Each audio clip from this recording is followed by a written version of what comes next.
Dobrý deň, vítam vás pri ďalšej epizóde nášho Datalink podcastu, v ktorom sa rozprávame s inšpiratívnymi ľuďmi o tom, ako budujú svoje podnikanie, o financiách, ale takisto aj o svojich životných príbehoch. Dnes tu medzi nami vítam pani Lenku Cenigovú, mamu 3 detí, bývalú paraolympijskú atlétku, zakladateľku spoločnosti Bilenka, ktorá sa v súčasnosti venuje svojmu aktuálnemu projektu Hafan, kde prináša jedinečné produkty pre psíkov. Pani Cenigová, ďakujeme, že ste prijali pozvanie a vítam vás v našom podcaste. Ďakujem veľmi pekne za pozvanie. Som veľmi rada, že tu môžem s vami byť a porozprávať vám o mojom príbehu. Tak začneme takto na začiatok. Aká bola vaša cesta ešte pred tým, ako ste vstúpili do podnikania? Porozprávajte nám niečo o tom, ako sme spomenuli, že ste bývala paraolympijská atletka, možno nejaké tie športové vaše začiatky, po prípade to materstvo. No v podstate ja som sa vždycky chcela vyrovnať zdravým ľuďom, alebo teda ľuďom bez handicapu, keďže ja mám handicap.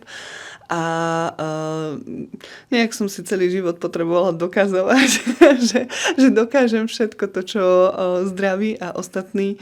Takže tak to bolo aj v športe a asi aj v podnikaní. To som si tak uvedomila postupom času, ako človek stárne, že vlastne asi to bude aj o tom. Takže najväčšiu časť svojho života v mladosti som venovala teda športu. Od 10 rokov som robila atletiku. V 13 som to začala brať tak vážne a začala som sa vlastne zúčastňovať postupne aj medzinárodných pretekov. Nepretekala som len teda so zdravotne znevýhodnenými športovcami, ale aj so zdravými. A to bola pre mňa tá najväčšia motivácia a dokázala som sa teda vyrovnať aj tým zdravím na Slovensku, že niekoľkokrát som sa vlastne umiestnila na prvých priečkách. No a potom vlastne tá atletika bola taká droga pre mňa, musím povedať, že bolo veľmi náročné prestať a jediné, čím som to dokázala tak ako keby prebiť, alebo teda nájsť ďalší zmysel života, bolo materstvo. Kde teda moje deti ma naučili viac ako hocikto iný, pretože tam teda sa nedajú robiť žiadne kompromisy, tam nie je, že počká dieťa, to musí byť hneď a to si myslím, že je teda dôležité aj potom v tom biznise následne, že vlastne snažiť sa veci robiť hneď, neodkladať ich na potom a mať teda nejaký taký poriadok a systém v tom, ako človek robí veci. Takže v podstate mám 3 deti, 10-ročnú, teda najstaršia je 13-ročná, potom je 10-ročná dcerka a najmladší chlapček má 7 rokov. A venujem sa teda vo veľkej časti im, pretože moje 2 dcery robia krasokorčulovanie, takže to je taký šport, ktorý si vyžaduje naozaj veľa času.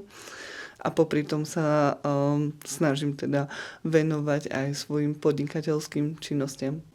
A ktoré boli také vaše životné momenty, ktoré vás najviac ovplyvnili v tom, čo napríklad robíte dnes, čomu sa dnes venujete? Tých bolo veľa, ale sú to napríklad také momenty, keď v škole ma podceňovali teda spolužiaci a hlavne aj učitelia, čo je veľmi také zvláštne, alebo teda v dnešnej dobe už by to tak určite nebolo, ale bohužiaľ v tej dobe, ktoré sme žili my, alebo ktorej som žila ja, tak to tak bolo.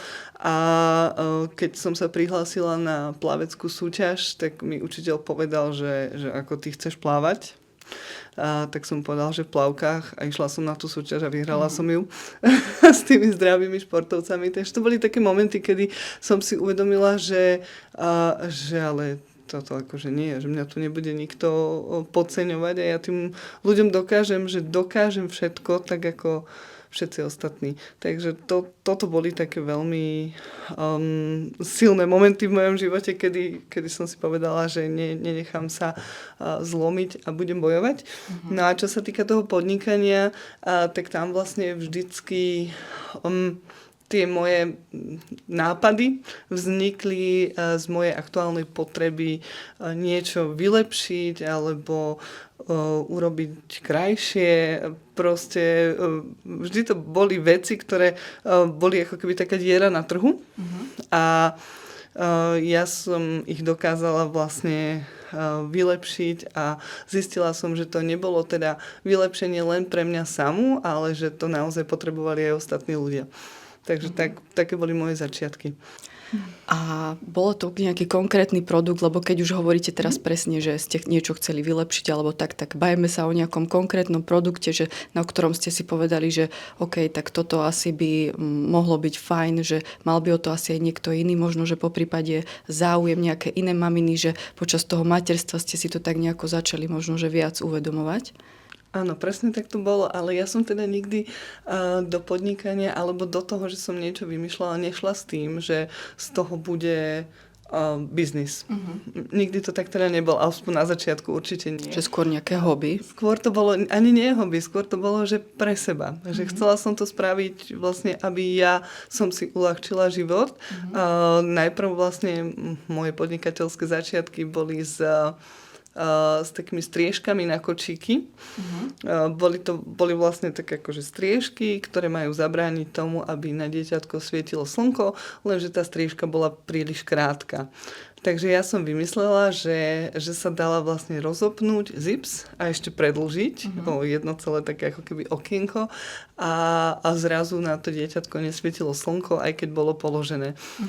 Tak vlastne jednu takúto prototyp mi ušila susedka, ktorá vedela šiť a ja som to dala na internet, na Facebook, do mamičkovských skupín a zrazu som mala v priebehu hodiny asi 40 objednávok, že všetci to chceli, pretože to bolo naozaj také niečo, čo tie mamičky riešili, stále museli tam dávať kadejako vešať plienky a kadečo na tie striežky, aby to slnko na to dieťatko nesvietilo. No a takže vlastne toto bol môj prvý taký ako keby nápad a na tom vlastne som začala teda to svoje podnikanie na tých striežkách. Bolo to veľmi zaujímavé, pretože vlastne tie striežky si kupovali dokonca aj z Austrálie ženy, maminky, takže potom už keď už to bolo také veľké, tak ja som už nestíhala. Mala som 7 krajčírok, ktoré pre mňa šili tie striežky a už aj to bolo málo. Takže som musela vyhlasovať také akože, že máme dneska sme schopní vám ušiť 10 striešok a len 10 ľudí, akože prvých, ktorých okomentuje, že chce, tak tú striežku dostane. Takže tie Austrálčanky si reálne dávali budík na 3 ráno, aby sa mohli zapisovať, aby dostali to poradie na to ušitie. No a potom vlastne s druhou dcérkou som vlastne vymyslela nosič, ktorý teda dlho ešte sme mali v portfóliu aj v Bílenke. No a ten nosič, vlastne kedysi nosiče na babetka boli z takej neforemnej, tvrdej látky a nebolo to príjemné vlastne nikomu, ani mamičke, ani tomu babetku. Tak ja som vymyslela, že urobme ten nosič zo šatky na nosenie detí. A tá šatka je vlastne taká prispôsobivá, mekučká, jemná. No a zase sa opakovalo to, čo bolo predtým, že dala som to na internet, že pozrite, čo mám a ako krásne je tam to bábätko obopnuté, ako mu je pohodlne a zrazu zase obrovský hit. Takže vlastne všetky tie produkty vzýšli z nejakej mojej osobnej potreby a preto si myslím aj, že sú úspešné, pretože som ich robila pre seba. Tak, aby ja som bola úplne stotožnená s tým, aké sú, ako vyzerajú, aké majú kvalitu. Preto si myslím, že teda boli aj ostatní spokojní, pretože to naozaj nebolo, že chcem z toho mať biznis, ale chcem si niečo urobiť skôr pre seba. Skôr pre seba, pre tie svoje potreby. Presne tak. Keď hovoríte, že vlastne všetko toto prišlo tak počas materskej, tak ako vyzerali ako začiatky tohto? Myslím, že ste to asi cez sociálne siete predávali, že to bolo také akože gro toho predaja. Ako vyzerala tá celková komunikácia s tými zákazníkmi, keď tie maminy písali, vy ste mali doma teraz malé deti, že ako toto bolo celkovo nastavené? No, bolo to náročné. To je presne to, že každý potom vidí iba to, že wow, je to úspešné, ale naozaj tie začiatky boli nesmierne náročné, hlavne preto, že presne mala som doma malé deti, ktoré non-stop si vyžadovali pozornosť, takže ja som sa snažila v každej voľnej chvíli odpovedať na správy, pomôcť vlastne. Potrebovali odo mňa rady aj krajčírky, potrebovala som im vlastne rozviesť materiál, pretože každá bývala teda niekde inde. Takže bolo to naozaj také náročné. Manžel mi veľmi pomáhal, samozrejme rodičia, takže všetci do toho boli nejakým spôsobom namočený, nechtiac. ale videli všetci, že to teda má zmysel a že... Takže reakcia okolia boli asi pozitívne na to. Áno, určite. A hlavne potom, keď som tie mamičky s tými nosičmi alebo s tými striežkami stretala, tak to bolo niečo úplne také strašne dobrý pocit. Raz za mnou jedna mamička s nosičom bežala cez celý Aupark. Babetku takto hlava kývkala, ako ona za mnou bežala, že hej, to ste vy, že ďakujem. Takže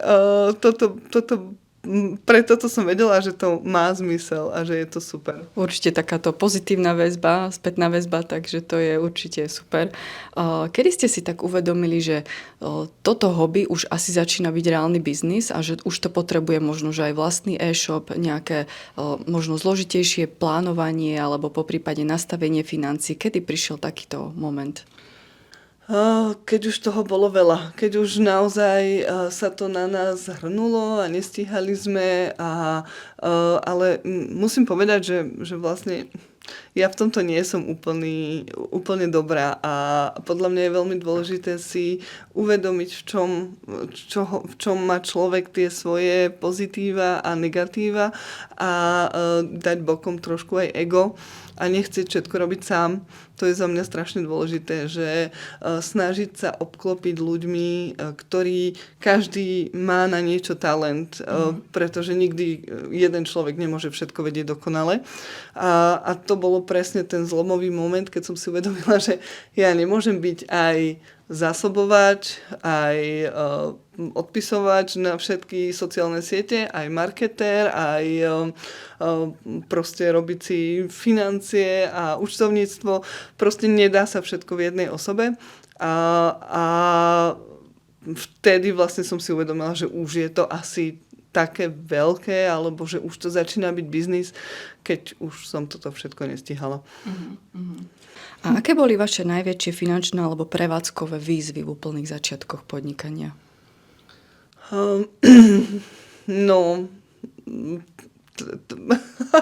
Ja som vlastne sa vždycky potýkala hlavne s nedostatkom zamestnancov. Poviem to tak, alebo teda vždycky mi strašne záležalo na tom, aby bola kvalita taká, akú sme si nastavili na začiatku, aby každý ten ďalší zákazník dostal ten nosič alebo tú striežku presne v takej kvalite, ako ju ušila tá najlepšia krajčírka. A toto bol trošku potom už problém, že bolo náročné nájsť naozaj takých šikovných ďalších ľudí, ktorí by to robili presne tak, ako pedantne, ako to robila tá najlepšia. Takže s týmto toto boli akože najväčšie také výzvy. Potom samozrejme skladové priestory, doprava a všetky tieto veci, že my sme vlastne na začiatku to robili fakt, že úplne na kolene, že doma som mala regál, kde som mala vlastne balíčky, potom vždycky každý druhý deň ich manžel naložil do Ikeovej tašky, odniesol na poštu, že naozaj tie začiatky boli také veľmi komické, ale už keď potom to prerastalo do takého väčšieho biznisu, tak si človek uvedomí, že fú, ale to sa už nedá chodiť, že s 3 IKEA-ovými taškami. Už IKEA tašky nestačili. Presne tak. Takže sme museli si vlastne urobiť kontrakt s nejakým dopravcom a už sa to všetko postupne takto vyvíjalo. Akože bolo to, učili sme sa vlastne za pochodu. A musím povedať, že vlastne tu bol už ten moment, kedy do toho celého vstúpil Juraj, môj spoločník v Bílenke, Juraj Fehervári, ktorý tomu dal poriadok, lebo toto je presne jeho veľká devíza a on vie, ako veci nastaviť, tak aby fungovali, aby proste tie procesy ladili, aby všetko išlo tak, ako má. A toto teda naozaj moja silná stránka nebola. Takže on mi prišiel ako z nebies, spadol, že vlastne sme sa dali dokopy a každý sme do toho biznisu dali nejaké to svoje. A preto si myslím, že z toho vzniklo zase niečo úžasné, ako je Bílenka. Prejdeme teraz k vašemu aktuálnemu projektu Hafan. Ako ste sa vôbec k takémuto niečomu dostali predsa od striešok nosičov až do panočiek? Je to niečo úplne iné, aká bola cesta k tomuto? Ja proste stále musím niečo vymýšľať. Tak vám poviem. Takže tak to bolo. Aj vlastne ja som sa trošku dala do úzadia z projektu Bílenka, pretože som sa chcela venovať rodine a deťom. A tým, že moje dievčatá robia krasokorčľovanie, tak je to veľmi náročný časovo šport, ktorý si naozaj vyžadoval dochádzanie, tréningy o 6 ráno, po obede už o 1 a podobne. Takže videla som v tom význam, pretože ešte teda toto musím vám povedať.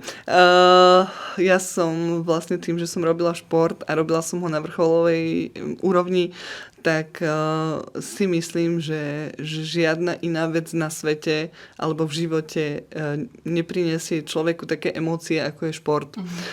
Keď sa vám niečo podarí, alebo aj keď sa nepodarí, tak tie emócie v športe sú niečo neskutočné a ja som to chcela dopriať aj svojim deťom. Takže preto vlastne sa tak venujeme aj tomu krasokorčľovaniu a chcem im dopriať ten krásny pocit z toho, keď sa im niečo podarí, ale aj viem, že ten šport ich učí veľmi veľa dobrých vecí, ktoré budú potrebovať do života. Presne tak, ako keď napríklad, že niečo sa nedarí, tak sa nevzdávať, postaviť sa, ísť ďalej, skúšať to znova a znova a raz to príde. Takže preto vlastne toľko času investujem aj do toho športu detí, lebo si myslím, že to je veľmi dôležité. No a teda, aby som sa vrátila k otázke vašej, pardon, tak vlastne ja som sa teda z Bílenky trošku stiahla a počase, teda najprv to bolo také super, že dobre, mal som viacej času, ale počase prišlo zase to, že ale čo s tým časom? Treba niečo vymyslieť nové. Už akože sa aj nudím nejako doma. A vždycky som strašne milovala psy a zvieratá. Tak sme si jedného psíčka teda zaobstarali domov. Teraz už ich máme 4. Pretože ja neviem proste to robiť malom nič.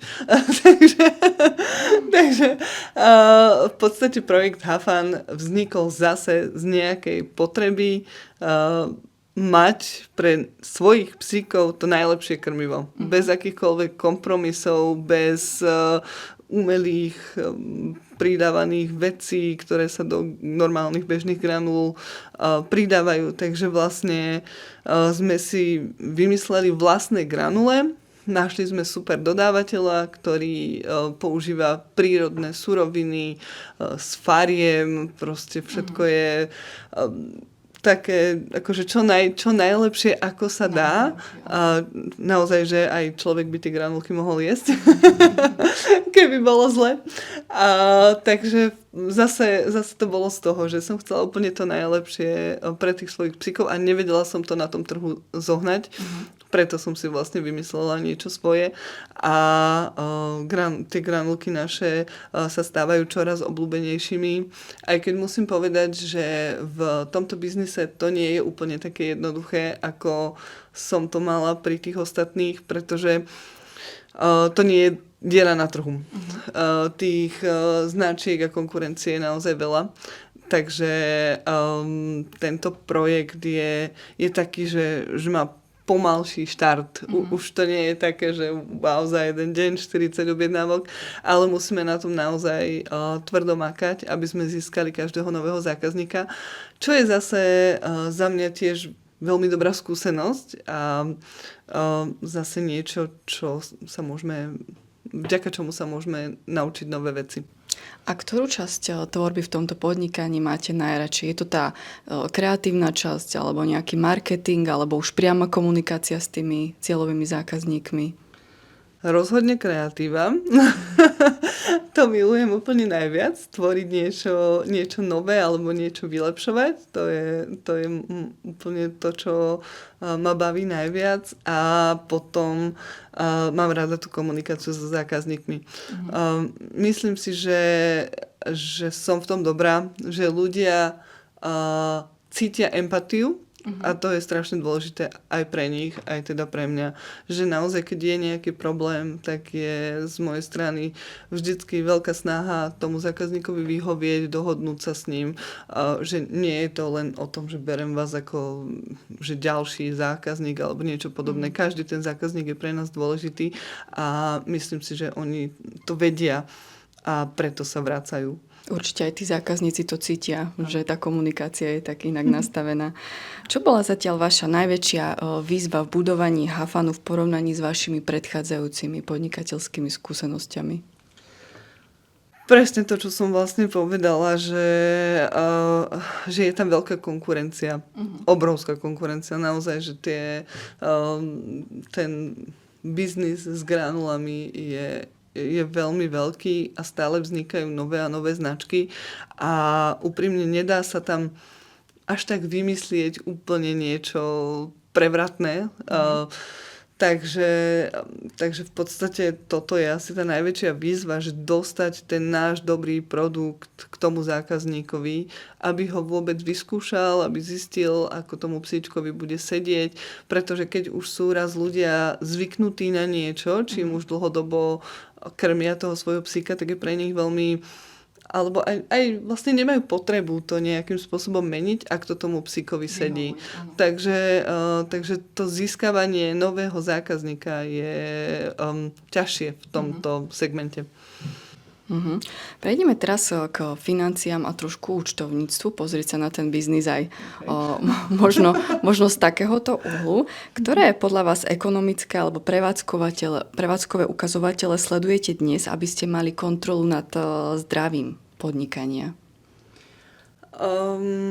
Čo je pre vás také dôležité? Budem vám úprimná. Ja si teda uvedomujem svoje slabé stránky a jedna zo slabých stránok je presne toto. Preto je podľa mňa veľmi dôležité nájsť si dobrú účtovnú firmu, ako je Datalink, ktorá je za mňa teda, pre mňa úplne to je kľúčové, pretože sama by som to nezvládla. Takže som veľmi rada, že za mnou stojíte. Niekto takto stojí, presne tak. Kto mi pripomenie, že pošli ešte túto faktúru, urob toto, zaplať tamto, pretože naozaj toto nie je moja silná stránka. Uvedomujem si to, ospravedlňujem sa občas, keď niečo neskôr príde ako má.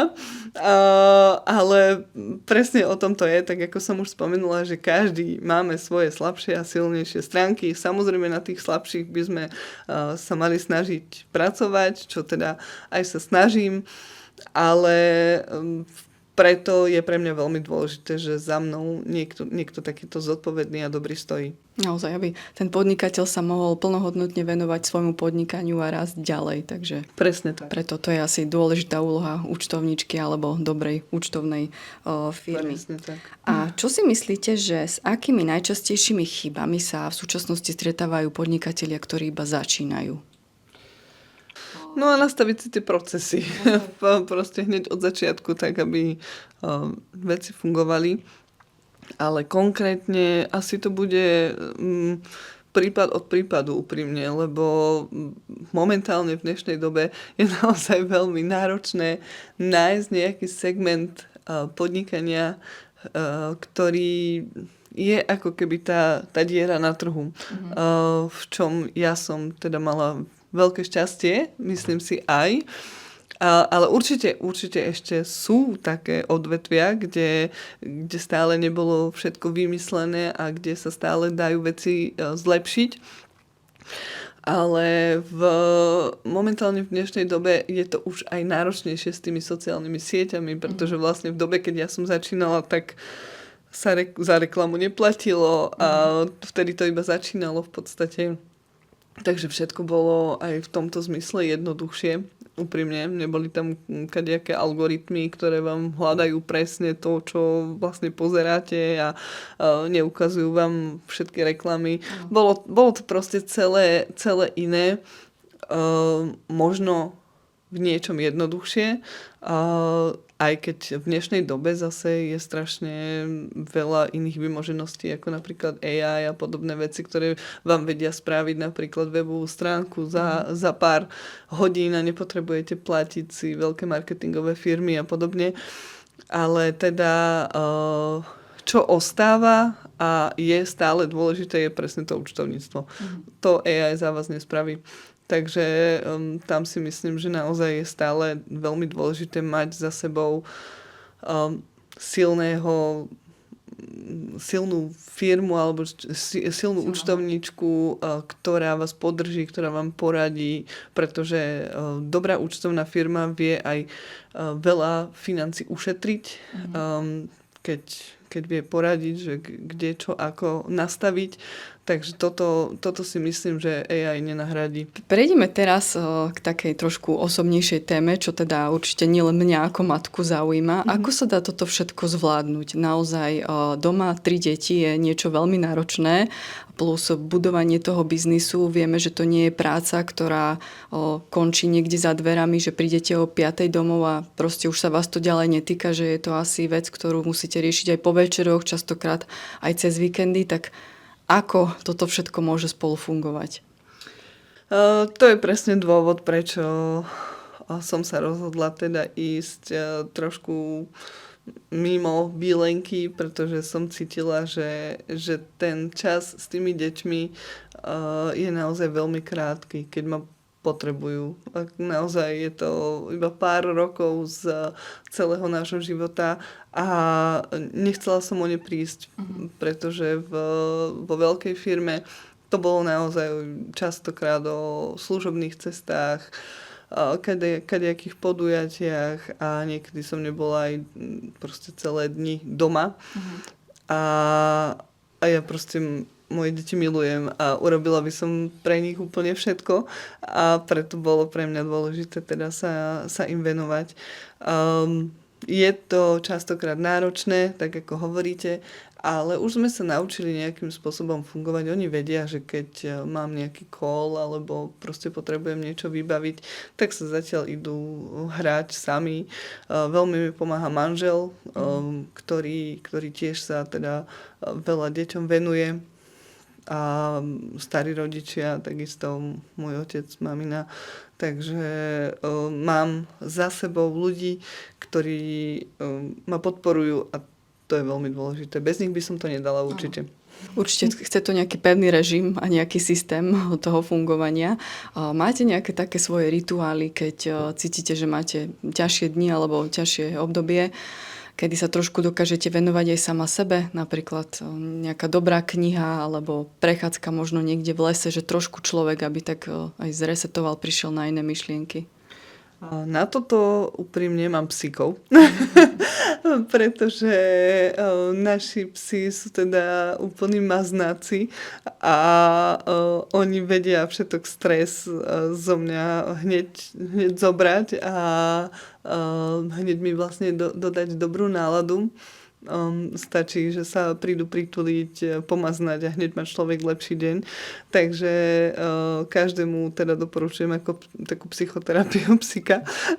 A takisto, keď potrebujem pohyb alebo čerstvý vzduch, tak zase môžem zobrať psíka vonku, ísť sa prejsť, pohrať sa s nimi. Takže naozaj pre mňa toto je veľká psychohygiena. Takisto som začala teraz veľa čítať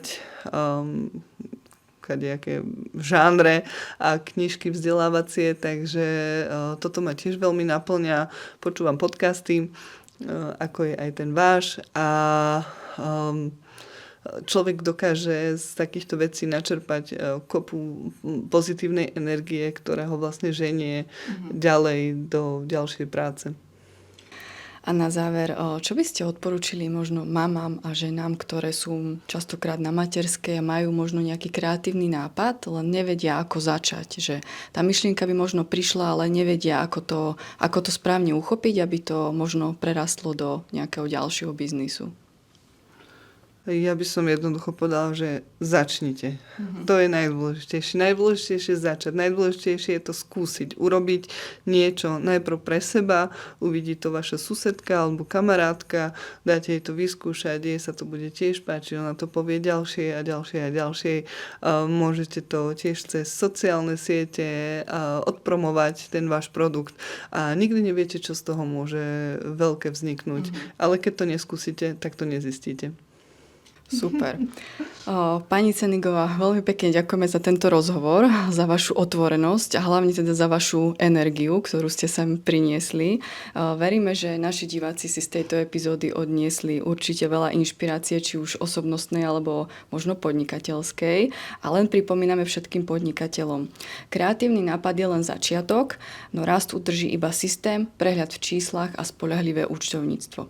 Pokiaľ sa vám táto dnešná naša epizóda páčila, budeme veľmi radi za váš odber a vidíme sa pri ďalšej epizóde. Ďakujeme, majte sa, dovidenia. Ďakujem pekne za pozvanie.